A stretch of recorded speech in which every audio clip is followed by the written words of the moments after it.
Wanneer jy gevra word om getalle in uitgebreide notasie bymekaar te tel, aftrekking ook, maar kom ons kyk net spesifiek nou gou eers na optelling van getalle met uitgebreide metodes of die horisontale metode, of wat hulle dit ook al wil noem. Dit kom basies daarop neer dat jy jou getalle in uitgebreide notasie moet skryf.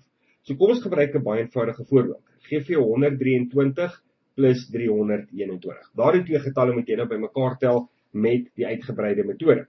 So wat jy gaan doen is jy gaan daardie getal en jy gaan daardie getal in uitgebreide notasie skryf. Jou eerste, so die 123 is 100 plus 20 plus 3 en dan die 321 is 300 plus 20 plus 1 en tussen hulle is daar 'n plus, ons het die plus ook daar.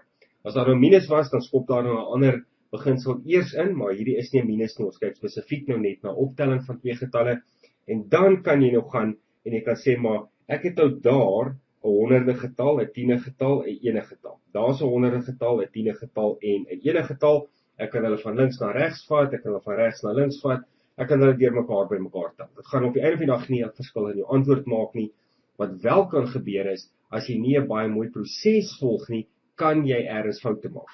En dis juist daardie proses wat ek jou wil aanbeveel, werk van regs na links. Met ander woorde, eers jou ene getalle, dan jou tiende getalle, dan jou honderde getalle. Wanneer jy vertikale optel en aftrek doen, gaan jy in elk geval van 1 na 10 na honderde toe werk. So jy kan dit maar net sowel doen met die uitgebreide metode ook. So wat ons gaan hê, is by die ene getalle is 'n 3 plus 'n 1, wat vir ons 'n 4 gaan gee. Dan by die tiende getalle het ons 'n 20 en 'n 20, dit gee vir ons 40, en dan by die honderde het ons 'n 100 plus 300, dit gee vir ons 400, en as jy nou mooi kyk, sal jy sien wat jy nou daar het, is 'n getal in uitgebreide notasie. So jy kan hom nou net doodeenvoudig terugskryf na 'n normale getal toe deur te sê dis 444. So die belangrike ding, twee belangrike dinge wat jy moet onthou, is maar net om jou twee getalle, of die getalle wat hulle vir jou gee, in uitgebreide notasie te skryf, en dan met 'n proses te werk.